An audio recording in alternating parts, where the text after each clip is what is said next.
പരിശുദ്ധ പരമദിവ്യകാരുണ്യത്തിന് നേരവും ആരാധനയും സ്തുതിയും പുകഴ്ചയും ഉണ്ടായിരിക്കട്ടെ. പരിശുദ്ധ പരമദിവ്യകാരുണ്യത്തിന് നേരവും ആരാധനയും സ്തുതിയും പുകഴ്ചയും ഉണ്ടായിരിക്കട്ടെ. പരിശുദ്ധ പരമദിവ്യകാരുണ്യത്തിന് നേരവും ആരാധനയും സ്തുതിയും പുകഴ്ചയും ഉണ്ടായിരിക്കട്ടെ. എൻ്റെ പ്രിയപ്പെട്ടവരെ,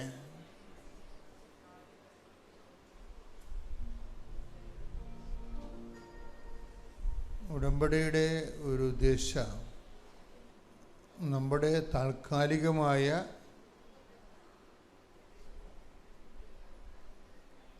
ഒരു ജീവിത പ്രശ്നം പെട്ടെന്ന് പരിഹരിച്ച് കിട്ടുക മാത്രമാണെങ്കിൽ കുറച്ച് താമസം വരും. അങ്ങനെ ഒരു ടെമ്പററി റിലേഷൻ, അതിൻ്റെ കാരണം എന്താണെന്ന് വെച്ച് കഴിഞ്ഞാൽ, നമ്മുടെ ഉടമ്പടിയുടെ ഉദ്ദേശം നമ്മുടെ ഇപ്പോഴത്തെ ജീവിത പ്രശ്നത്തിന് ഒരു പരിഹാരം പെട്ടെന്ന് കാണുക. അങ്ങനെയല്ല ആൾക്കാർ സാക്ഷ്യം പറയുന്നത്, അതിൽ തെറ്റൊന്നുമില്ല, അത് നടക്കും. പക്ഷെ അതല്ല, അങ്ങനെ ഒരു ജീവിത പ്രശ്നം പെട്ടെന്ന് പരിഹരിക്കുക മാത്രമാണ് ഉടമ്പടി എടുക്കുന്നവരുടെ ഉദ്ദേശമെങ്കിൽ ഉടമ്പടി ശരിക്കും താമസിക്കും, ഒരു സംശയമില്ല. ചില ആൾക്കാരുടെ ഉടമ്പടി എങ്കിലും വളരെ താമസിക്കുന്നുണ്ട്, ഞങ്ങൾ പ്രതീക്ഷിക്കുന്നതിനേക്കാൾ കൂടുതൽ താമസിക്കുന്നുണ്ട്. ഞാൻ തന്നെ അത്ഭുതപ്പെടും, അത്രയും താമസിക്കേണ്ട കാര്യമില്ലല്ലോ എന്ന് ഓർക്കും. അതിൻ്റെ കാരണം എന്ന് വെച്ച് കഴിഞ്ഞാൽ, അവിടെ കയ്യിൽ നിന്ന് വന്നിരിക്കുന്ന ആദ്യമേ വന്നിരിക്കുന്ന ഒരു ചെറിയ, അവരെ കുറ്റം പറയാൻ നമുക്ക് പറ്റത്തില്ല, അവർക്ക് അറിയത്തില്ല കാര്യം. അതുകൊണ്ടാണ് ആ വിഷയം, ഇപ്പോൾ വസ്തു വിൽക്കുക, അല്ലെങ്കിൽ മകളുടെ കല്യാണം നടക്കുക, അല്ലെങ്കിൽ കുഞ്ഞുങ്ങളില്ലാത്തവർ കുഞ്ഞുങ്ങളുണ്ടാവുക, അല്ലെങ്കിൽ വിസ പുതുക്കുക, ചിലർക്ക് അതുമാത്രമായിരിക്കും ഉടമ്പടിയുടെ ഉദ്ദേശം. അപ്പോൾ ശരിക്കും താമസിക്കും. അത് മാത്രമാണെങ്കിൽ നിങ്ങളെ ഉടമ്പടി എടുക്കേണ്ട കാര്യമില്ല. കാരണം നാട്ടിൽ പ്രാർത്ഥിച്ചാലും മതി. കാര്യം അത് താമസിക്കും. എന്താ വിഷയം എന്ന് പറഞ്ഞത്, ഉടമ്പടിയിൽ നമ്മൾ ആരോടാണ് ഉടമ്പടി ചെയ്യണതെന്ന് ആദ്യമേ നിങ്ങൾ മനസ്സിലാക്കണം. ആരോടാണ് ഉടമ്പടി ചെയ്യണത്? ഈശോയോടല്ല ഉടമ്പടി ചെയ്യണത്. അതുകൊണ്ട് തന്നെയുള്ളൊരു കുഴപ്പം, ഈശോയോട് നമുക്കൊരു ടെമ്പററി റിലേഷൻസ് സാധ്യമല്ല. അതാണ് കുഴപ്പം. അത് മനസ്സിലായ? ഒരു താൽക്കാലിക ബന്ധം ഈശോയുമായിട്ട് സാധ്യമല്ല. അതിൻ്റെ കാരണം, എല്ലാ വചനത്തിനും രണ്ട് ബോഡിയുണ്ട്.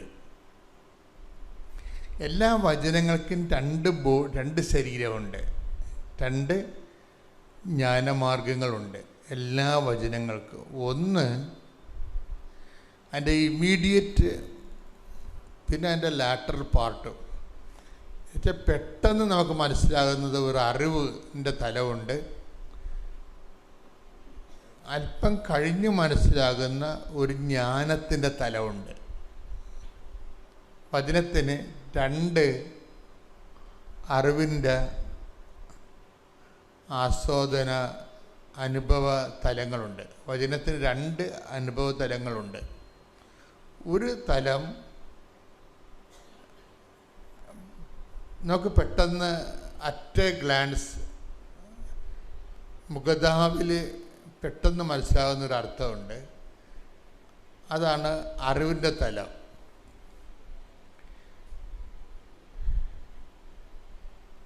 കുറച്ച് കഴിഞ്ഞ് മനസ്സിലാകുന്ന ഒരർത്ഥമുണ്ട്, അതാണ് ജ്ഞാനത്തിൻ്റെ തലം. ഈടുറ്റ വചന ഉപാസകരെ ജ്ഞാനതലത്തിന് കൂടി പ്രാധാന്യം കൊടുക്കും. അല്ലാതെ കാര്യമാത്ര പ്രസക്തർ ഇപ്പോഴുള്ള വിഷയത്തിനെ പ്രാധാന്യം കൊടുക്കത്തുള്ളൂ. ഇപ്പം ഈശോ പറഞ്ഞിട്ടില്ല, ഒരു വചനം പറഞ്ഞത്, ഞാൻ ഈ ചെയ്ത എന്താണെന്ന് ഇപ്പം മനസ്സിലാവത്തില്ല, പിന്നീട് മനസ്സിലാവും. അപ്പോൾ മനസ്സിലാക്കേണ്ട രണ്ട് തലമുണ്ട്. ഇപ്പം മനസ്സിലാക്കണ കാര്യമുണ്ട്, പിന്നീട് മനസ്സിലാക്കണ കാര്യമുണ്ട്. അപ്പോൾ ഈ പിന്നീട് മനസ്സിലാക്കണമെന്ന് പറയുമ്പോൾ ഈ ആള് ക്രിസ്തു ജ്ഞാന ഉപാസകയായി ഇങ്ങനെ ക്രിസ്തുവിനെ ഫോളോ ചെയ്തുകൊണ്ടേ ഇരിക്കണം. അല്ലാതെ ഓൾറെഡി സഡൻ ഒരു ജോലിയില്ല എന്നും പറഞ്ഞുകൊണ്ട് കർത്താവിൻ്റെ കവന്നടിച്ച് വീണ് കിട്ടിയാൽ കിട്ടി പോയെന്നും പറഞ്ഞ് അതോടുകൂടി ആ ചാപ്റ്റർ ക്ലോസ് ചെയ്ത് പോകുന്നവരില്ലേ, അവരെ സംബന്ധിച്ചിടത്തോളം ദൈവത്തിന് നിങ്ങളെ വിശ്വസിക്കാൻ നിങ്ങൾ സമയം കൊടുക്കണ്ടേ? ഇതാണ് വിഷയം. ദൈവത്തിന് നിങ്ങളെ ഒന്ന് വിശ്വസിക്കാൻ ദൈവത്തിന് നിങ്ങൾ സമയം കൊടുക്കണം. നമ്മൾ ദൈവത്തെ വിശ്വസിക്കണം അല്ലെന്ന് ഞാൻ എപ്പോഴും നിങ്ങളോട് പറഞ്ഞിട്ടുണ്ട് കാര്യം. ദൈവത്തിന് നിങ്ങളെ വിശ്വസിക്കാൻ നിങ്ങൾ ദൈവത്തിന് സമയം കൊടുക്കണം. അതിനെന്ത് ചെയ്യും? അതിൻ്റെ ലാറ്റർ പാർട്ട് ഇപ്പം നിങ്ങൾക്ക് മനസ്സിലാവത്തില്ല, പിന്നീട് മനസ്സിലാകുന്ന എന്ന് ഈശോ പറയുമ്പോൾ ഒരു കണ്ടിന്യൂ റിലേഷനാണ് ഈശോ ഉദ്ദേശിക്കുന്നത്. അല്ലാതെ ഒരു താൽക്കാലിക വീടില്ല, ജോലിയില്ല, വിവാഹമില്ല എന്നും പറഞ്ഞതുള്ള താൽക്കാലിക റിലേഷൻസ് ഈശോയുമായിട്ട് സാധ്യമല്ല. അത് ആണ് എൻ്റെ ഒരു ഗുഡൻസ്. നിങ്ങളൊരു കണ്ടിന്യൂ റിലേഷനെയാണ് ഈശോയുമായിട്ട് മുന്നോട്ട് പോകണമെന്നുണ്ടെങ്കിൽ നിങ്ങൾ ആദ്യമേ ചില നിലപാടുകൾ എടുക്കണം. എന്താണ്? ഞാൻ ഈ പറയുന്ന വിഷയം എനിക്ക് തന്നെ ഗുണമോ എനിക്ക് തന്നെ ദോഷമോ എന്ന് എനിക്കറിയത്തില്ല, പക്ഷേ എനിക്ക് ഒന്നറിയാം, ഞാൻ ഈ വിഷയം കിട്ടിയാലും കിട്ടിയില്ലെങ്കിലും ഞാൻ നിൻ്റെ കൂടെ തന്നെ നിൽക്കും. അതാണ് നമുക്കെടുക്കാവുന്നൊരു നിലപാട്. മനസ്സിലായില്ലേ? അത് ബുദ്ധിപൂർവമായൊരു നിലപാടാണ്. കാര്യം കർത്താവുമായിട്ട് നമുക്കൊരു ടെമ്പററി റിലേഷൻസ് സാധ്യമല്ലാത്തത് കൊണ്ടാണ്. അപ്പോൾ എൻ്റെ വിഷയം കിട്ടിയാലും എൻ്റെ ജപ്തി നടപടി ആണിപ്പോൾ എനിക്കുള്ളത്, അത് മാറിയാലും മാറിയില്ലേലും ഞാൻ നിന്നെ തന്നെ സേവിച്ച് നിൻ്റെ കൂടെ തന്നെ നിൽക്കും എന്ന് ഇപ്പം അച്ഛൻ പറഞ്ഞത് കൊണ്ടല്ല നിങ്ങൾ പറയേണ്ടത്. നിങ്ങളതൊരു തീരുമാനമായിട്ടെടുക്കണം മനസ്സിൽ. അതിന് എന്താണ് അടിസ്ഥാനമെന്ന് നിങ്ങൾ എന്നോട് ചോദിച്ചാൽ ജനകോടികളുടെ യേശു അനുഭവം തന്നെയാണ്. ഈശോനെ അനുഭവിച്ചിട്ടുള്ളവർ അങ്ങോട്ടങ്ങോട്ട് ചെല്ലുന്തോറും കുറച്ചുകൂടി റിലേഷൻസ് മധുരതരമാകാൻ സാധ്യതയുണ്ട്. നിങ്ങളെ പെട്ടെന്ന് കിട്ടുന്ന വിഷയത്തിൽ ആസ്പദമാക്കിയിട്ട് ഇനി വേറെ ഒരു ജ്ഞാനം പറഞ്ഞു തരാനുള്ളത്, ഇപ്പം നിങ്ങൾ എടിപിടി എന്നും പറഞ്ഞൊരു വിഷയത്തിന് കർത്താവിൻ്റെ അടുത്ത് തിരുസന്നിധി വന്നു, ചിലപ്പോൾ അപ്പം തന്നെ അതിന് മറുപടി ഉണ്ടാവും. അത് അത്ര നല്ല കാര്യമല്ല ശരിക്കും പറഞ്ഞാൽ അപ്പം തന്നെ മറുപടി ഉണ്ടാകണത്. അതിൻ്റെ അപ്പം തന്നെ മറുപടി ഉണ്ടാകുന്ന ഒരു കാര്യം, ദൈവം നിന്നെ വിശ്വസിക്കണില്ല എന്ന് കൂടി അതിന് അർത്ഥമുണ്ട്. കാര്യം എന്താണ്? നിൻ്റെ ഈ വിഷയത്തിന് ഇപ്പം സമാധാനം തന്നില്ലെങ്കിൽ നീ 4 കാലം വീണ് ഓടുവെന്നും അടുത്ത ആഴ്ച നീ കർത്താവിൻ്റെ തിരുസന്നിധിയിൽ മാഞ്ഞു പോകുമെന്നും ദൈവത്തിന് അറിയാം. അപ്പം അങ്ങനെ പോകാതിരിക്കാൻ വേണ്ടി ചില സമയത്ത് ഒറ്റയടിക്ക് കർത്താവ് പടപടാന്ന് 1-2 അനുഗ്രഹങ്ങൾ അങ്ങോട്ട് തരും. പിന്നെ ഒരു ഗ്യാപ്പ് ഉണ്ടാകും ചിലപ്പോൾ. ചിലർക്ക് ദൈവം നേരത്തെ ഇപ്പോൾ ഓളോടെ ഇവിടെ വരുന്നവരെല്ലാം ഫ്രഷ് ഹാൻഡ്സ് അല്ലല്ലോ. നേരത്തെ ദൈവമായിട്ട് കുറച്ച് അനുഭവ സമ്പത്തുള്ള ആൾക്കാരാണെങ്കിൽ, നേരത്തെ കർത്താവുമായിട്ട് കുറച്ച് അനുഭവ സമ്പത്തുള്ളവരാണെങ്കിൽ ചിലപ്പോൾ ലാഗ് ചെയ്യാൻ സാധ്യതയുണ്ട്. ഉടമ്പടി ഉടനടി പരിഹാരമാണ്, അതിന് മാറ്റമൊന്നുമില്ല. അത് നമ്മളെല്ലാ ദിവസവും സാക്ഷ്യം കേട്ടുകൊണ്ടിരിക്കുന്നതാണ്. എങ്കിലും എല്ലാവർക്കും ആ തൊപ്പി ചേരത്തില്ല. നേരത്തെ കർത്താവുമായിട്ടൊക്കെ കുറച്ച് ബന്ധവും അടുപ്പവും ഒക്കെ ഉള്ള ആൾക്കാരാണെങ്കിൽ നിങ്ങൾ പെട്ടെന്നൊരു അനുഭവം നോക്കേണ്ട കാര്യമില്ല. എന്താ വെച്ചാൽ കർത്താവ് നീ നിൽക്ക്, നിന്നെ എനിക്കറിയാം, എനിക്ക് നിന്നെ അറിയാം, നിനക്ക് എന്നെ അറിയാം, നീ നിൽക്കെന്ന് പറയും. അപ്പോൾ ഒരു അനുഗ്രഹം ബ്ലോക്ക് ചെയ്യുകയോ താമസിച്ച് ചെയ്ത് കഴിഞ്ഞതിൻ്റെ അർത്ഥം നീ നിൽക്ക് എന്നതിൻ്റെ അർത്ഥം എനിക്ക് നിന്നോട് കൂടുതൽ സംസാരിക്കാനും ഇൻട്രാക്ട് ചെയ്യാനും ഈ ക്യാഷ് ആൻഡ് കൈൻഡിൻ്റെ മെറ്റീരിയൽ ബെനഫിറ്റ്സിൻ്റെ അപ്പുറത്ത് നമ്മൾ തമ്മിലൊരു മെറ്റഫോറിക്കൽ ആയിട്ടുള്ള റിലേഷൻസ് ഉണ്ട്. ഒരു വസ്തു വിഷയാതീതമായ ഒരു ആധ്യാത്മികതയുണ്ട്. വിഷയം താമസിക്കുമ്പോൾ ശ്രദ്ധിക്കണം, അത് വിഷയാതീതമായ ഒരു ആധ്യാത്മികതയിലേക്ക് കർത്താവ് അത് അംഗീകരിച്ചിട്ടുണ്ടെന്ന് എൻ്റെ അർത്ഥം. പേര് രേഷ്മ. ഞാൻ തിരുവനന്തപുരം ജില്ലയിലെ ബാലരാമപുരം എന്ന സ്ഥലത്ത് നിന്നാണ് വരുന്നത്. ഞാൻ ആദ്യമായി ഉടമ്പടി എടുക്കുന്നത് 2024 10-ാം മാസം 27-ാം തീയതിയാണ് ഞാനിവിടെ വരുന്നത്. ആദ്യമായി ഞാൻ കൃപാസന അമ്മയെക്കുറിച്ച് കേൾക്കുന്നത് എൻ്റെ അമ്മയ്ക്ക് സുഖമില്ലായിരിക്കുന്ന സമയത്താണ്. അമ്മ 10-25 വർഷം കൊണ്ട് അമ്മ കൈത്തറിയുടെ ജോലിയാണ് ചെയ്യുന്നത്. അമ്മയ്ക്ക് കൈ തേയ്മാനം, കാൽ തേയ്മാനം, നട്ടൽ തേയ്മാനം, അങ്ങനെ മൊത്തത്തിൽ പ്രശ്നങ്ങളും മെഡിസിൻ എല്ലാം കഴിച്ച് അമ്മയ്ക്ക് അവസാനം ഫിസിയോതെറാപ്പി എല്ലാം ചെയ്തിട്ടും അമ്മയ്ക്ക് ഒരു മാറ്റവും വരാതെയായി. അങ്ങനെ അവസാനം MRI സ്കാനിന് ചെയ്തിടുന്ന സമയത്ത് സർജറി വേണ്ടി വരുമെന്ന് പറഞ്ഞു. ആ ടൈമിനാണ് ഞങ്ങളുടെ വീട്ടിലോട്ട് ഒരു ആൻറ്റി വരുന്നത്. ഞങ്ങളുടെ വീട്ടിൻ്റെ അടുത്തുള്ള ഒരു ആൻറ്റിയാണ്. വീട്ടിൽ വന്ന് അമ്മയ്ക്ക് ഉടമ്പടി തൈലവും കാശുരൂപവും എല്ലാം തന്ന് ഞങ്ങളെ അമ്മയെ പ്രാർത്ഥിക്കുകയും എല്ലാം ചെയ്തു. എന്നിട്ട് എനിക്കും ഒരു കാശുരൂപം തന്നിട്ട് എന്നോട് പറഞ്ഞ്, മോൾ ഒരു കാര്യം ചെയ്യുക, അമ്മയും കൊണ്ട് കൃപാസനത്തിലോട്ട് പോകണമെന്ന് പറഞ്ഞു. പക്ഷേ എനിക്ക് കൃപാസനത്തിൽ പോകാനായിട്ട് എനിക്കും അമ്മയ്ക്ക് ഒറ്റയ്ക്ക് പറ്റത്തില്ല. കാര്യം എന്താണെന്ന് വെച്ചാൽ അമ്മയ്ക്ക് ഇപ്പോൾ 1 മിനിറ്റ് നടക്കുകയാണെന്നുണ്ടെങ്കിൽ അമ്മയ്ക്ക് 2 മിനിറ്റ് ഇരിക്കേണ്ടി വരും. കാര്യം കൈ പിടിച്ച് കൊണ്ട് നടക്കാൻ മാത്രമേ പറ്റത്തുള്ളൂ. അമ്മയ്ക്ക് ജോലി ചെയ്യാനോ ഒന്നും പറ്റാത്ത അവസ്ഥയായിരുന്നു. അങ്ങനെ ഞാൻ ഓഫീസിലുള്ള ഒരു ചേച്ചിയുടെ അടുത്ത് പറഞ്ഞ് എന്നെ എങ്ങനെയെങ്കിലും ഒന്ന് കൊണ്ടുപോകുമെന്ന് ചോദിച്ചു. അങ്ങനെ ആ ചേച്ചിയും ആ ചേച്ചിയുടെ അമ്മയായിട്ട് ഞങ്ങൾ ട്രെയിൻ ബുക്ക് ചെയ്തു.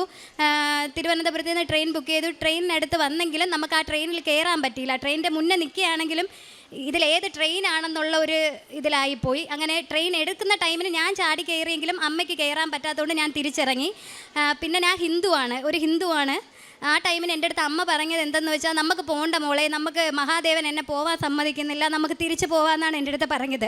ആ ടൈം ഞാൻ പറഞ്ഞു, ഇല്ല, എനിക്ക് മാതാവിനെ കണ്ടേ പറ്റത്തുള്ളൂ, നമുക്ക് ബസ്സിൽ പോവാം, വാ അമ്മ പോവാമെന്ന് പറഞ്ഞ് ഞാൻ അവിടെ നിന്ന് ഒരു ഓട്ടോ പിടിച്ച് നമ്മൾ 4 പേരുമായിട്ട് തമ്പാനൂർ വന്ന് അവിടെ നിന്ന് ബസ്സിൽ കയറി. ഇവിടെ ഒരു 1:30 ആയപ്പോൾ എത്തി. ആ ടൈമിന് ഉടമ്പടി എടുക്കുന്ന സമയമായിരുന്നു. ഞാൻ അമ്മയെ ഇവിടെ ബസ്സിൽ നിന്ന് ഇറങ്ങി കൈ പിടിച്ച് അമ്മയെ ഞാൻ ഇവിടെ മാതാവിൻ്റെ അടുത്ത് ഇരുത്തിയതിന് ശേഷം ഞാൻ നേരെ ഉടമ്പടി എടുക്കാനായിട്ട് പോയി.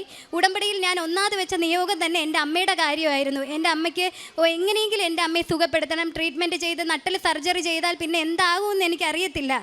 അമ്മയ്ക്ക് നടക്കാൻ പറ്റുമോ എന്താണെന്ന് അറിയാത്തൊരു കൺഫ്യൂഷനായിരുന്നു. എനിക്ക് ഭയങ്കര ടെൻഷനായിരുന്നു.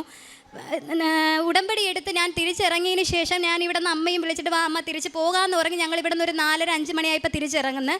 ആ ടൈമിന് എൻ്റെ അമ്മ ഫ്രണ്ടിൽ നിന്ന് ആരും പിടിക്കാതെ ഇറങ്ങി നടക്കുന്ന കാഴ്ചയാണ് ഞാൻ കണ്ടത്. എന്നിട്ട് ഞാൻ അമ്മയോട് ഒന്നും ചോദിച്ചില്ല. ഞാൻ അമ്മ നടക്കുന്ന രീതി നോക്കിക്കൊണ്ട് ഇങ്ങനെ ബാക്കിൽ നിന്ന് തന്നെ പോയി. ആരും പിടിക്കാതെ തന്നെ തിരിച്ച് ബസ്സിൽ കയറുന്നതും കണ്ട് ഞങ്ങളൊരു 11:30-11:45 ആയപ്പം ട്രിവാൻഡ്രത്ത് എത്തുകയും ചെയ്തു. തിരിച്ച് വീട്ടിലെത്തിയതിന് ശേഷം മാത്രമാണ് ഞാൻ അമ്മയുടെ അടുത്ത് ചോദിച്ചത്, അമ്മയ്ക്ക് ഇപ്പം കാല് വേദനയൊന്നും ഇല്ലേ, ഓക്കെ ആണോ എന്ന് ചോദിച്ചപ്പം അമ്മ പറഞ്ഞ് എന്തെന്ന് വെച്ചാൽ, മാതാവിൻ്റെ അടുത്ത് നിൽക്കുന്ന സമയത്ത് എനിക്കൊരു വൈബ്രേഷൻ പോലെ തോന്നി, എനിക്കിപ്പോൾ ഒരു വേദനയില്ല എന്നാണ് എൻ്റെ അടുത്ത് പറഞ്ഞത്. അതിൽ ഞാൻ 1000 നന്ദി പറയുന്നു. അമ്മ ചോറ് കഴിക്കുന്നതിൽ കൂടുതൽ മെഡിസിനാണ് കഴിച്ചുകൊണ്ടിരുന്നത്. ഒരു 10-20 ഗുളികയോളം ഡെയിലി കഴിക്കുമായിരുന്നു. പിന്നെ ഈ കൊറോണ വന്നതിന് ശേഷം 3-4 പ്രാവശ്യം അമ്മയ്ക്ക് ന്യൂമോണിയ വന്നു. അങ്ങനെ 2 ഇൻഹെയിലർ വലിച്ചുകൊണ്ടിരുന്നതാണ്, ശ്വാസം മുട്ടായിരുന്നു. അതിനുശേഷം ഞാൻ ഈ ഉടമ്പടി എടുത്തതിന് ശേഷം ഒരു 1 വീക്ക് കഴിഞ്ഞതോടെ എൻ്റെ അമ്മ ഇന്ന് വരെ, ഈ ദിവസം വരെ ഒരു ടാബ്ലറ്റോ ഇൻഹെയിലറോ ഒന്നും വലിച്ചിട്ടില്ല. അമ്മ നല്ല രീതിയിൽ ഇപ്പം പഴയതിനേക്കാൾ ആക്റ്റീവായിട്ട് ജോലിക്ക് പോകുന്നുണ്ട്, എല്ലാം ചെയ്യുന്നുണ്ട്. പിന്നെ 4 വർഷം കൊണ്ട് എനിക്ക് ചുമ നിർത്താൻ പറ്റാത്ത ചുമയായിരുന്നു. എനിക്കിങ്ങനെ സംസാരിച്ച് ഫുൾ തീർക്കാൻ പോലും പറ്റത്തില്ലായിരുന്നു. എന്തെങ്കിലും സംസാരിക്കും പെട്ടെന്ന് ചുമ വരും, ഒരുമാതിരി ശ്വാസം മുട്ടായിരുന്നു. എത്ര മെഡിസിൻ കഴിച്ചിട്ടും എനിക്കും ശരിയാകുന്നില്ലായിരുന്നു. പക്ഷേ ഞാൻ ഇവിടെ വന്ന് പ്രാർത്ഥിച്ച് ഉടമ്പടി വസ്തുക്കൾ ഉപയോഗിച്ചതിന് ശേഷം എനിക്ക് ഇന്ന് വരെ ക്ലൈമറ്റ് ചേഞ്ച് ആകുമ്പോൾ വരുന്ന പ്രശ്നമല്ലാതെ ഇന്ന് വരെ എനിക്ക് ഒരു പ്രശ്നവും ഉണ്ടായിട്ടില്ല. അടുത്ത് രണ്ടാമതായി ഞാൻ വെച്ച നിയോഗം എന്ന് പറയുന്നത് എൻ്റെ ഹസ്ബൻഡിൻ്റെ കാര്യമായിരുന്നു. കൊറോണ ടൈമിന് ബിസിനസ്സൊക്കെ പൊളിഞ്ഞ് മൊത്തത്തിൽ കടം 60-65 ലക്ഷത്തോളം കടം കയറിയാണ് പുള്ളിയെ ഗൾഫിലോട്ട് വിടുന്നത്. നാട്ടിലായിരിക്കുന്ന ടൈമിന് ബിസിനസ്സൊക്കെ പൊളിഞ്ഞപ്പോൾ നന്നായിട്ട് മദ്യപിക്കുമായിരുന്നു. ഗൾഫിൽ പോയിട്ടും അതേ അവസ്ഥ തന്നെയായിരുന്നു. സാലറി അയക്കുകയോ അങ്ങനെയൊന്നും ചെയ്യത്തില്ലായിരുന്നു. പക്ഷെ ഞാൻ ഇവിടെ വന്ന് പ്രാർത്ഥിച്ച് ഒരു 1 വീക്ക് പോലും ആയില്ല. അതിന് മുന്നേ തന്നെ പുള്ളിക്ക് അടുത്ത സൈറ്റിലോട്ട് വോൾട്ടാസിൻ്റെ കമ്പനി കമ്പനിയിൽ ടെക്നീഷ്യനായിട്ടാണ് നിൽക്കുന്നത്.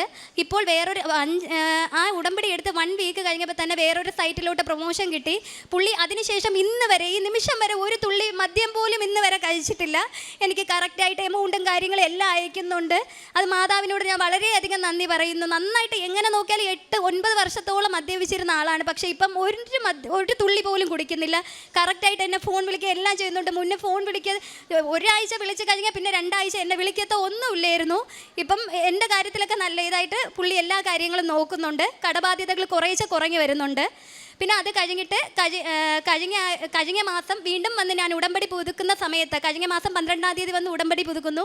ആ ടൈമിന് എൻ്റെ അമ്മയെ കൊണ്ട് ഞാൻ ഉടമ്പടി എടുപ്പിച്ചു. ആ ടൈമിന് എൻ്റെ ജോലിയിൽ പ്രശ്നമുണ്ട്. ഞാൻ 8 വർഷം കൊണ്ടൊരു കമ്പനിയിൽ വർക്ക് ചെയ്യണം. 2 വീലർ ഫീൽഡാണ്, ഫിനാൻസ് ഫീൽഡാണ്. പക്ഷേ 8 വർഷം കൊണ്ടൊരു കമ്പനിയിൽ വർക്ക് ചെയ്യുന്നു. പക്ഷേ എനിക്ക് അവിടെ പ്രശ്നങ്ങൾ വന്നു തുടങ്ങി. അതായത് എന്നെ കൊണ്ട് അവിടെ നിൽക്കാൻ പറ്റാത്ത അവസ്ഥയായി. ആ ടൈമിൽ ഞാൻ റിസൈൻ ഇടാൻ നിന്നപ്പോൾ എൻ്റെ ഓഫീസിലുള്ളവർ എന്നെ സമ്മതിക്കുന്നില്ല, റിസൈൻ ഇടാൻ പറ്റത്തില്ല, എന്നെ വേറെ എവിടെയെങ്കിലും മാറ്റാമെന്ന് പറയുന്നു. അങ്ങനെ നമ്മുടെ സിറ്റിയിൽ തന്നെ ഏറ്റവും വലിയൊരു ഷോറൂമാണ്. നന്നായിട്ട് വർക്ക് ചെയ്യാം, നന്നായിട്ട് എൻ്റെ ടാർഗറ്റ് എല്ലാം അച്ചീവ് ചെയ്യാൻ കണക്കിനുള്ള ഷോറൂമാണ്. എനിക്ക് ആഗ്രഹമുണ്ടായിരുന്നു. പക്ഷേ വേറൊരു കുട്ടി അവിടെ വർക്ക് ചെയ്യായിരുന്നു. പക്ഷേ പുള്ളിക്കാരിക്ക് ഒരു ആക്സിഡൻറ്റ് പറ്റി എന്നെ ഒരു 15 ദിവസത്തേക്ക് അങ്ങോട്ട് ആക്കിയതാണ്. ടെമ്പററി ആയിട്ട് എന്നെ ആക്കിയതാണ്. അതിനുശേഷം വേറെ എവിടെയെങ്കിലും ആക്കാമെന്ന് പറഞ്ഞ് ആക്കിയതാണ്. ആ 15 ദിവസം കൊണ്ട് ഞാൻ നന്നായിട്ട് ആ ഷോറൂമിൽ വർക്ക് ചെയ്തു. എന്നെക്കൊണ്ട് പറ്റുന്ന രീതിയിൽ ഞാൻ ടാർഗറ്റ്, ആരും അച്ചീവ് ചെയ്യാത്ത രീതിയിൽ ഞാൻ ടാർഗറ്റ് അച്ചീവ് ചെയ്യുകയും ചെയ്തു. ലാസ്റ്റ് 15ാമത്തെ വർക്കിംഗ് ഡേ ഞാൻ മാതാവിൻ്റെ അടുത്ത് പ്രാർത്ഥിച്ച് കരങ്ങിട്ടാണ് പോകുന്നത്. എൻ്റെ മാതാവേ, ഇന്ന് എൻ്റെ ലാസ്റ്റ് വർക്കിംഗ് ഡേ ആണ്. എനിക്ക് ഇന്നുകൂടി മാത്രമേ ആ ഷോറൂമിൽ എനിക്ക് വർക്ക് ചെയ്യാൻ പറ്റുള്ളൂ. ഇനി എവിടെയാണെന്ന് എനിക്കറിയത്തില്ല. പക്ഷെ ഞാൻ രാവിലെ ചെല്ലുന്ന ടൈമിന് എന്നെ GM ഇന്ന് വരെ എൻ്റെ മുഖത്തൊക്കെ വിളിക്കുകയോ ചെയ്തിട്ടില്ല ഈ 15 ദിവസം കൊണ്ട്. ആ 15ാമത്തെ ദിവസം രാവിലെ എന്നെ GMൻ്റെ ക്യാബിനിൽ വിളിച്ചിട്ട് എൻ്റെ അടുത്ത് പറഞ്ഞ് എത്ര ബിസിനസ് ചെയ്തു. ഞാൻ അത് കാര്യം പറഞ്ഞു. എന്നിട്ട് ചോദിച്ചു ഇതിന് മുന്നേ വർക്ക് ചെയ്ത് എവിടെയാണ്. അപ്പോൾ ഞാൻ ആ വർക്ക് ചെയ്ത സ്ഥാപനത്തിൻ്റെ പേരും പറഞ്ഞു. അപ്പോഴത്തേക്ക് ഞാൻ പറഞ്ഞു ഇന്ന് എൻ്റെ ലാസ്റ്റ് വർക്കിംഗ് ഡേ ആണ് സാർ, നാളെ പുള്ളിക്കാരി ഇവിടെ വർക്ക് ചെയ്തിരുന്ന നാളെ ജോയിൻ ചെയ്യാണ്, അപ്പം ഞാൻ പോകുന്നു എന്ന് പറഞ്ഞു. അപ്പോൾ പുള്ളി എൻ്റെ അടുത്ത് പറഞ്ഞെന്ന് വെച്ചാൽ ഇയാൾ പോകണ്ട, ഇയാൾ ഇവിടെ നിന്നാൽ മതി എന്നാണ് പറഞ്ഞത്. നിങ്ങൾ 2 പേരുമായിട്ട് ഇവിടെ വർക്ക് ചെയ്യൂ, നല്ല രീതിയിൽ നിങ്ങൾക്ക് ഇവിടെ നിന്നാൽ നല്ലൊരു ഓപ്പർച്യൂണിറ്റിയാണ് കിട്ടുന്നത്, ഇവിടെ നിന്ന് നിങ്ങൾ വർക്ക് ചെയ്യാനാണ് പറഞ്ഞത്. അതെനിക്ക് എൻ്റെ മാതാവ് തന്ന വലിയൊരു അനുഗ്രഹം. കാര്യം സിറ്റിയിലെ ഏറ്റവും വലിയ ഷോറൂമിലാണ് ഞാൻ വർക്ക് ചെയ്യുന്നത്. അത് കഴിഞ്ഞിട്ട് ഈ പുള്ളിക്കാരി, ഈ ആക്സിഡൻറ്റ് പറ്റിപ്പോയ പുള്ളിക്കാരിക്ക് ഞാനും കൂടി നിൽക്കുന്നതായപ്പോൾ പുള്ളിക്കാരിക്ക് ഭയങ്കര ഈഗോയുടെ പ്രശ്നങ്ങൾ വന്ന് അങ്ങോട്ടും ഇങ്ങോട്ടും പുള്ളിക്കാരുടെ സീറ്റ് പോകും, അങ്ങനത്തെ ഇഷ്യൂസൊക്കെ ആയിട്ട് ഞങ്ങൾ 2 പേരും പരസ്പരം അതിന് 8 വർഷം മുന്നേ വരെ ഞങ്ങൾ നല്ല കൂട്ടായിരുന്നതാണ്. പക്ഷേ ഈ ഇതിലോട്ട് വന്നപ്പോഴത്തേക്ക് പുള്ളിക്കാരിക്ക് എൻ്റെ അടുത്ത് ഭയങ്കര ദേഷ്യവും കാര്യങ്ങളായി. എൻ്റെ അടുത്ത് മിണ്ടുകയോ ഒന്നും ചെയ്യത്തില്ലായിരുന്നു. ഞാൻ അങ്ങനെ ഭയങ്കരത്തിൽ വിഷമിച്ച് ഞാൻ രാത്രി വന്ന് പ്രാർത്ഥിച്ച് മാതാവിൻ്റെ അടുത്ത് കരങ്ങി പ്രാർത്ഥിച്ച് ഇനി എനിക്ക് പറ്റത്തില്ല, ഞാൻ നാളെ മുതൽ പോകുന്നില്ല മാതാവ്, എനിക്ക് ഇനി അവിടെ പറ്റത്തില്ല എന്ന് പറഞ്ഞ് ഞാൻ പ്രാർത്ഥിച്ച് കരഞ്ഞുകൊണ്ടിരിക്കുന്ന ടൈമിന് ഞാൻ പ്രാർത്ഥിച്ച സ്ഥലത്ത് എനിക്ക് ഫുൾ റോസാപ്പൂവിൻ്റെ സുഗന്ധമാണ് എനിക്ക് അനുഭവിച്ചത്. ഭയങ്കരത്തിൽ റോസാപ്പൂവിൻ്റെ സുഗന്ധമാണ് എനിക്ക് കിട്ടിയത്. ആ ടൈമിൽ ഞാൻ എൻ്റെ അമ്മയെ വിളിച്ചിട്ട് അമ്മ ഒന്ന് മേലിലോട്ട് കയറി വാ, എന്തോ എനിക്ക് ഭയങ്കരമാണ് അനുഭവപ്പെടുന്നു, ഒന്ന് വരാമോ എന്ന് ചോദിച്ച് അമ്മ വന്ന് നോക്കിയപ്പോഴത്തേക്ക് ഞാൻ ചോദിച്ചു അമ്മയ്ക്ക് എന്തെങ്കിലും സ്മെല്ല് അടിച്ചിരിക്കുന്നുണ്ടോ എന്ന് ചോദിച്ചപ്പോൾ അമ്മ പറഞ്ഞ് കിട്ടുന്നുണ്ട്. പക്ഷേ അത് 1-2 സെക്കൻഡ് മാത്രമേ ഉള്ളൂയിരുന്നു. അപ്പോഴത്തേക്ക് തന്നെ അത് മാറി. അപ്പോൾ തന്നെ എൻ്റെ മാതാവ് ഏത് പ്രതിസന്ധിയിലും എന്ത് വിഷമഘട്ടത്തിലും ഞാൻ എന്ത് പ്രാർത്ഥിച്ചാലും എൻ്റെ കൂടെ തന്നെ ഉണ്ട്. പിന്നെ സുഖമില്ലാതെ കിടക്കുന്ന എനിക്കറിയാവുന്നവരുടെ അടുത്തൊക്കെ ഞാൻ പോയി പ്രാർത്ഥിച്ച് അവർക്ക് ഉടമ്പടി തൈലം എല്ലാം പുരട്ടാറുണ്ട്, അവർക്ക് വേണ്ടി പ്രാർത്ഥിക്കാറുണ്ട്, അവർക്ക് സുഖം കിട്ടുകയും ചെയ്തിട്ടുണ്ട്. എന്നെ കൊണ്ട് പറ്റുന്ന രീതിയിലൊക്കെ പ്രേക്ഷക പ്രവർത്തനം ചെയ്യുന്നുണ്ട്. പത്രങ്ങളൊക്കെ ഞാൻ എന്നെ കൊണ്ട് പറ്റുന്ന എല്ലായിടത്തും കൊടുക്കുന്നുണ്ട്. ഒരു ദിവസം പോലും മാതാവിനെ കുറിച്ച് പറയാത്ത ദിവസമില്ല. എനിക്കറിയാവുന്നവരുടെ അടുത്ത് എല്ലാ പേരെടുത്തും ഒരു ദിവസം 2 പേരെടുത്തെങ്കിലും എനിക്ക് കിട്ടിയ അനുഭവങ്ങൾ ഞാൻ പറഞ്ഞ് മാതാവിനെ കുറിച്ച് അവരുടെ അടുത്ത് പറയുമ്പോൾ അവർക്കെല്ലാം വരണമെന്നൊരു തോന്നലാണ്. ഞാൻ ഇന്ന് 16 പേരെയും കൊണ്ട് ഇവിടെ വന്നു. അതിൽ 8 പേര് ഇന്ന് ഉടമ്പടി ഇവിടെ നിന്ന് എടുത്തിട്ടുണ്ട്. അങ്ങനെ നല്ല രീതിയിൽ എൻ്റെ മാതാവും എൻ്റെ യേശുവും എന്നെ നല്ല രീതിയിലാക്കിയിട്ടുണ്ട്. ബൈബിൾ വായിക്കുന്നതൊക്കെ എൻ്റെ ആൻറ്റി തന്നു. ഞാൻ ബൈബിൾ വായിക്കുന്നുണ്ടെങ്കിലും എനിക്ക് കൂടുതൽ അറിയത്തില്ല എങ്കിൽ എന്നെ കൊണ്ട് പറ്റുന്ന രീതിയിൽ ചെയ്യുന്നുണ്ട്. ജപമാല ചൊല്ലുന്നുണ്ട്. എന്നെ കൊണ്ട് പറ്റുന്ന രീതിയിലെല്ലാം ഞാൻ നല്ല പോലെ ചെയ്യുന്നുണ്ട്. ഇനി എന്നും എൻ്റെ മാതാവും എൻ്റെ യേശു എൻ്റെ കൂടെ തന്നെ കാണും. ഇതിലെനിക്ക് ഇനി ഒരു മാറ്റം വരരുതേ എന്നാണ് ഞാൻ ആഗ്രഹിക്കുന്നത്. എന്നും എൻ്റെ മാതാവ് എൻ്റെ കൂടെ കാണും. ഈശ്മിശിഹായ്ക്ക് സ്തുതിയായിരിക്കട്ടെ. എൻ്റെ പേര് ജസ്ന, ഞാൻ തൃശ്ശൂരിൽ നിന്ന് വരുന്നു. ഞാൻ ഉടമ്പടിയെക്കുറിച്ച് ആദ്യമായി അറിയുന്നത് എൻ്റെ പേപ്പൻ വഴിയാണ്. അപ്പോഴൊക്കെ എനിക്ക് അത്ര വലിയ വിശ്വാസമൊന്നുമില്ലായിരുന്നു. ഇത് ഉടമ്പടി ഇങ്ങനെ ഞാനും വിശ്വസിച്ചിരുന്നു എല്ലാവരെയും പോലെ, ചിലരെ പോലെ ആളെ പറ്റിക്കുന്ന ഒരു ഇതായിരുന്നു. പക്ഷേ +2 ആയപ്പോൾ എനിക്ക് മനസ്സിലായി ഇത് ശരിക്കുള്ള അമ്മ തന്നെയാണ് എൻ്റെ ബാക്കിൽ നിൽക്കുന്നത്. +2 റിസൾട്ട് വന്നപ്പോൾ ഞാൻ പോലും വിചാരിച്ചില്ല എനിക്ക് ഫുൾ A+ കിട്ടുന്നു. അങ്ങനെ അമ്മയുടെ തീരുമാനമനുസരിച്ച് ഞാൻ ജർമ്മൻ പഠനത്തിന് പോവുകയും ജർമ്മൻ എക്സാമിൻ്റെ സമയമായപ്പോൾ ഞാൻ ഉടമ്പടി എടുക്കാൻ തീരുമാനിക്കുകയും ചെയ്തു. ജർമ്മൻ എക്സാം കഴിഞ്ഞതിന് ശേഷമാണ് ഞാൻ ഉടമ്പടി എടുത്തത്. എനിക്ക് അതിന് മുന്നേ ഉടമ്പടി എടുക്കാൻ സാധിച്ചിരുന്നില്ല ചില കാരണങ്ങളാൽ. എക്സാമിന് 4 മൊഡ്യൂളാണ് ഉള്ളത്. അതിൽ സ്പീക്കിംഗ്, റൈറ്റിംഗ്, റീഡിങ്, ലിസണിങ്. ഇതിൽ സ്പീക്കിംഗ് എനിക്ക് ഭയങ്കര ടഫായിരുന്നു, ബാക്കി 3 എനിക്ക് ഭയങ്കര സിമ്പിളായിരുന്നു. പക്ഷേ റിസൾട്ട് വന്നപ്പോൾ ഞാൻ പോലും വിചാരിക്കാതെ എനിക്ക് സ്പീക്കിങ്ങിന് നല്ല മാർക്ക് കിട്ടുകയും മറ്റ് 3 ഞാൻ എൻ്റെ ഓവർ കോൺഫിഡൻസ് കാരണം ഫെയിലാവുകയും ചെയ്തു. അത് കഴിഞ്ഞ് ഞാൻ 2 എക്സാം കോയമ്പത്തൂർ ഡേറ്റ് എടുത്തു. കാശിരൂപം വെച്ച് ഞാൻ ആ എക്സാം എഴുതാൻ പോയി. അത്ഭുതമെന്ന് പറയട്ടെ, ആ എക്സാം സെൻറ്ററിൽ എനിക്കറിയില്ല, ഞാൻ കാശിരൂപം വെച്ച് പ്രാർത്ഥിക്കുന്ന സമയത്ത് എൻ്റെ നഖം നീല വയലറ്റ് കളറാവുകയും അപ്പോൾ എനിക്ക് മനസ്സിലായി അമ്മയുടെ സാന്നിധ്യം അവിടെ ഉണ്ടായിരുന്നു. പിന്നെ റിസൾട്ട് വന്നപ്പോൾ എനിക്കൊന്നും പറയാണ്ടായിരുന്നില്ല, കാരണം അമ്മ എൻ്റെ കൂടെ ഉണ്ടായിരുന്നു. അപ്പോൾ എനിക്കൊരു ടെൻഷനും ഇല്ലാതെ ഞാൻ എക്സാം റിസൾട്ട് ഞാൻ പാസ്സാവുകയും നല്ല മാർക്കോട് കൂടി പാസ്സാവുകയും ചെയ്തു. അടുത്തതായി ഞാൻ പിന്നെ ഷ്രൈബൻ, അതായത് writing exam date Kochi, Trivandrum ഞാൻ എക്സാം ഡേറ്റ് എടുത്തു. പക്ഷേ അതിലൊന്നും ഞാൻ പാസ്സായില്ല. പിന്നെ ട്രിച്ചി ഒരു എക്സാം ഡേറ്റ് എടുത്തു. ഇത് എൻ്റെ ലാസ്റ്റ് അറ്റംപ്റ്റാണെന്ന് ഞാൻ അമ്മയോട് പറഞ്ഞു. അപ്പോൾ അമ്മ എനിക്ക് ഒരു അടയാളം കാണിച്ചു തന്നു, നീ ഉപ്പിട്ട് പ്രാർത്ഥിച്ച് നോക്ക് എന്നൊക്കെ എൻ്റെ മനസ്സിലിങ്ങനെ തോന്നി. ആ ട്രിച്ചി എക്സാം സെൻറ്ററിൻ്റെ സൈഡിൽ ഞാൻ ഉപ്പിട്ട് പ്രാർത്ഥിച്ച് നോക്കി. ലാസ്റ്റ് റിസൾട്ട് വന്നപ്പോൾ 76 മാർക്ക്, 100-76 മാർക്കോടുകൂടി അമ്മ എന്നെ ജയിപ്പിച്ചു. അത് കഴിഞ്ഞ് ഇൻ്റർവ്യൂ വന്നു. ഇൻ്റർവ്യൂ 2 ഇൻ്റർവ്യൂ ആണ് ഉള്ളത്. അതിൽ ഫസ്റ്റ് ഇൻ്റർവ്യൂ വളരെ സിമ്പിളായിരുന്നു, ജർമ്മൻകാരൊന്നും അല്ലായിരുന്നു, സാധാരണ നമ്മുടെ ഇന്ത്യക്കാരായിരുന്നു. രണ്ടാമത്തെ ഇൻ്റർവ്യൂ ജർമ്മൻകാരായിരുന്നു. എനിക്ക് പറയുന്നത് ഒന്നും മനസ്സിലാവുണ്ടായിരുന്നില്ല. കാശിരൂപം പിടിച്ച് ഞാൻ എന്തൊക്കെയോ എൻ്റെ വായിൽ വരുന്നത് ഞാൻ പറയുന്നു. ഞാനല്ല ശരിക്കും ആ ഇൻ്റർവ്യൂവിൽ അറ്റൻഡ് ചെയ്തത്, അമ്മയാണ് അറ്റൻഡ് ചെയ്തത്. സ്വാഭാവികമായിട്ട് അമ്മ അറ്റൻഡ് ചെയ്തുകൊണ്ട് ആ ഇൻ്റർവ്യൂ ഞാൻ പാസ്സാവുകയും ചെയ്തു.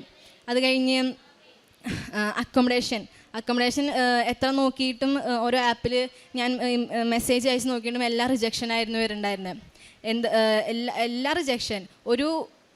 എന്താ പറയുക, ഒരു മെയിൽ പോലും ഒരു അനുകൂലമായിട്ട് വന്നിട്ടുണ്ടായിരുന്നില്ല. ലാസ്റ്റ് മുട്ടിപ്പായി അമ്മോട് പ്രാർത്ഥിച്ച് വേറെ വഴിയില്ല. അപ്പോഴേക്കും എൻ്റെ അമ്മ പറയുന്നുണ്ട്, നീ കുഴപ്പമില്ല, അമ്മ നിനക്കെല്ലാം ശരിയാക്കി തരും, നീ ടെൻഷൻ അടിക്കണ്ട. അമ്മ തന്നെ എല്ലാം ശരിയാക്കി തന്ന് വിസ വന്നു. വിസ ഞാൻ ഡേറ്റിൽ പ്രാർത്ഥിച്ച പോലെ തന്നെ വിസ ഡേറ്റിൻ്റെ ഒരു ദിവസം മുന്നേ ഡിസ്പാച്ച് ആവുകയും ഒരു ദിവസം കഴിഞ്ഞ് എൻ്റെ കയ്യിൽ വിസ കിട്ടുകയും ചെയ്തു. ഇനിയിപ്പോൾ ഞാൻ ഈ 25-ാം തീയതി ജർമ്മനിയിലോട്ട് പോവുകയാണ്. അടുത്ത സാക്ഷി എന്ന് പറയുന്നത് എൻ്റെ അപ്പാപ്പന് വയറുവേദനയായിട്ട് ഹോസ്പിറ്റലിൽ കൊണ്ടുപോയിട്ടുണ്ടായിരുന്നു. 3 ദിവസം ഹോസ്പിറ്റലിൽ കൊണ്ടുപോയി അവർക്ക് മനസ്സിലായില്ല എന്താ സംഭവമെന്നും. ലാസ്റ്റ് CT സ്കാൻ എടുത്തപ്പോൾ മനസ്സിലായി അത് അപ്പൻഡിക്സിൻ്റെ രോഗമാണ്. എന്നിട്ട് ഞാൻ അപ്പാപ്പനെ ഓപ്പറേഷൻ തിയേറ്ററിൽ കയറ്റുമ്പോൾ ഉടമ്പടി കാശിരൂപവും തൈലവും എണ്ണയും ഒക്കെ കൂടി പ്രാർത്ഥിച്ച് ഉടമ്പടി തൈലം പ്രാർത്ഥിച്ച് അപ്പാപ്പനെ ഓപ്പറേഷൻ തിയേറ്ററിലേക്ക് പറഞ്ഞയച്ചു. ഡോക്ടർ പുറത്തുനിന്ന് പറഞ്ഞു വളരെ ക്രിട്ടിക്കലാണ്. 68 ഭയങ്കര ഏജുള്ള ഒരാളായിരുന്നു, 68 വയസ്സുണ്ട്. അപ്പോൾ ഭയങ്കര ക്രിട്ടിക്കലാണ്, ചാൻസ് ഒന്നുമില്ല. അപ്പം ഞാനും അമ്മയും പുറത്തിരുന്ന് കൊന്ത ചെല്ലുന്നുണ്ടായിരുന്നു. അപ്പോൾ ഓപ്പറേഷൻ കീ ഹോളായിരുന്നു അവർ പറഞ്ഞിട്ടുണ്ടായിരുന്നത്. പക്ഷേ കീ ഹോളിലൊന്നും പറ്റിയില്ല, അത് ഓപ്പൺ സർജറി ചെയ്യണമെന്ന് പറഞ്ഞിട്ട് ഓപ്പൺ സർജറി ചെയ്തു. ഡോക്ടർ പുറത്തേക്ക് വന്ന് പറഞ്ഞു, ഇത് ഭയങ്കര വലിയൊരു മിറാക്കിളാണ്, നിങ്ങളുടെ മാതാവ് നിങ്ങളെ കാത്തു എന്നൊക്കെ പറഞ്ഞു. വളരെ വലിയൊരു അനുഗ്രഹമാണ് ഞങ്ങൾക്ക് തന്നത്. പിന്നെ എൻ്റെ ആത്മീയ ജീവിതത്തിലുണ്ടായ മാറ്റം എന്ന് പറയുന്നത്, ഞങ്ങളുടെ കുടുംബത്തിൽ ഞായറാഴ്ചകളിൽ കുടുംബ പ്രാർത്ഥന എത്തിക്കില്ല. കാരണം ഞായറാഴ്ച ദിവസങ്ങളിൽ പള്ളിയിൽ പോകണമെന്നുള്ളൊരു നിയമം ഉള്ളതുകൊണ്ട് ഞങ്ങളെല്ലാവരും പള്ളിയിൽ പോകുകയും അന്നത്തെ കുടുംബ പ്രാർത്ഥന ക്യാൻസലാക്കുകയും ചെയ്യാറുണ്ട്. പക്ഷേ ഞാൻ ഉടമ്പടി എടുത്തു കഴിഞ്ഞു. പപ്പോട് പറഞ്ഞു ഞായറാഴ്ച എന്തായാലും പ്രാർത്ഥന എത്തിക്കണം, അല്ലാതെ പറ്റത്തില്ല എന്ന് പറഞ്ഞപ്പോൾ എല്ലാ ഞായറാഴ്ചയും ഇപ്പോൾ തൊട്ട് പ്രാർത്ഥന എല്ലാ ഞായറാഴ്ച എല്ലാ ദിവസവും പ്രാർത്ഥന ഇപ്പോൾ കുടുംബ പ്രാർത്ഥന ഞങ്ങൾ എത്തിക്കാറുണ്ട്. പിന്നെ എന്നും പള്ളിയിൽ പോകുന്നതിലൂടെ എനിക്ക് എൻ്റെ ഒരു ജീവിതം മാറിയെന്ന് തന്നെ പറയാം. എൻ്റെ ജീവിതത്തിന് എന്താ പറയുക, ഒരു ആത്മീയമായി മാറ്റം എനിക്ക് വന്നു. പിന്നെ കുമ്പസാരത്തിലൂടെ ഞാൻ 2 ആഴ്ച തോറും കുമ്പസാരിച്ചാൽ മതിയെന്നാണ് ഇവിടുന്ന് പറയുക. പക്ഷേ ഞാനൊരു പാപം ചെയ്തു കഴിഞ്ഞാൽ എനിക്ക് എൻ്റെ മനസ്സിലൊരു അനുതാപം ഓട്ടോമാറ്റിക്കലി വരികയും അപ്പോൾ തന്നെ ഞാൻ പോയി കുമ്പസാരിക്കുകയും ചെയ്യാറുണ്ട്. ഞാൻ ഇതിന് പാപം ചെയ്ത് എനിക്ക് ഭയങ്കരമായിട്ട് വിഷമവും, ഞാൻ അങ്ങനെ ചെയ്യാൻ പാടില്ല, അതൊരു പാപമാണ്, ഞാൻ ഉടമ്പടി എടുത്തല്ലേ അങ്ങനെയൊക്കെ വിചാരിച്ച് ഞാൻ അപ്പോൾ തന്നെ പോയിട്ട് കുമ്പസാരിക്കും. പിന്നെ കാരുണ്യ പ്രവർത്തനങ്ങൾ ഞാൻ ഹോസ്റ്റലിൽ നിൽക്കുമ്പോൾ ഞങ്ങൾ റൂംമേറ്റ്സൊക്കെ കൂടി ഓഫനേജിക്ക് കുട്ടികൾക്ക് ആവശ്യമായ സാധനങ്ങളൊക്കെ മേടിച്ച് കൊടുത്തിട്ടുണ്ട്. പിന്നെ എന്നാലാവുന്ന കാരുണ്യ പ്രവർത്തികൾ ഞാൻ ചെയ്യാറുണ്ട്. പിന്നെ ഉടമ്പടി പത്രം ഞാൻ ബസ് സ്റ്റാൻഡുകളിൽ, വഴികളിൽ, ഷോപ്സിലൊക്കെ കൊടുക്കും.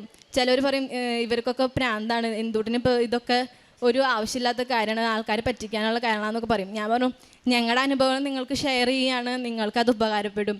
കാരണം വരും തലമുറ അറിയേണ്ട ഒരു കാര്യമാണ് ഉടമ്പടി എന്നത്. പിന്നെ ഈ ഡെയിലി ബ്രെഡൊക്കെ സ്റ്റാറ്റസ് ഇടുകയും സ്റ്റോറി ഇടുകയൊക്കെ ചെയ്യാറുണ്ട്. അത് പിന്നെ വചനങ്ങൾ ഞാൻ ഇന്ന് രാവിലെ ഒരു പ്രാർത്ഥിച്ച ഒരു വചനം എടുത്ത് സ്റ്റാറ്റസ് ഇടും. അപ്പോൾ അത് ആർക്കെങ്കിലും ഒരു അന്നത്തെ ദിവസം ഒരു മോട്ടിവേഷൻ എന്തായാലും ഉണ്ടാകുമെന്ന് എനിക്ക് ഉറപ്പാണ്. അതാണ് ഞാൻ പ്രാർത്ഥിച്ച അമ്മ യേശുവേ, ഇത് ആർക്കെങ്കിലും ഉപകാരപ്പെടണേ, അവരുടെ ഇന്നത്തെ ഒരു ദിവസം നന്നായി നല്ലപോലെ നടക്കണമെന്നൊക്കെ പ്രാർത്ഥിച്ച് വചനം ഇടാറുണ്ട്. പല ആൾക്കാരും ഇതൊക്കെ ഇടേണ്ട ആവശ്യമുണ്ടോ, നിങ്ങൾക്കൊക്കെ വേറെ പണിയൊന്നുമില്ല അങ്ങനെയൊക്കെ പറഞ്ഞ് പല പരിഹാസങ്ങളും ഒക്കെ അനുഭവിച്ചിട്ടുമുണ്ട്. പക്ഷേ ഞാൻ അപ്പോൾ ആ നേരത്ത് അവർക്ക് വേണ്ടി പ്രാർത്ഥിക്കുകയും അവർക്ക് അമ്മേനെ അറിയാനുള്ള സാഹചര്യം ഞാനല്ലാതെ വേറെ ആരുടെയെങ്കിലും കൂടെ അറിയുകയും ചെയ്യണമെന്ന് ഞാൻ പ്രാർത്ഥിക്കാനും ചെയ്യുന്നുണ്ട്. ഈശോയെ ഈ സാക്ഷ്യം പറയുന്നതിനെ അനുവദിച്ച് നന്ദി.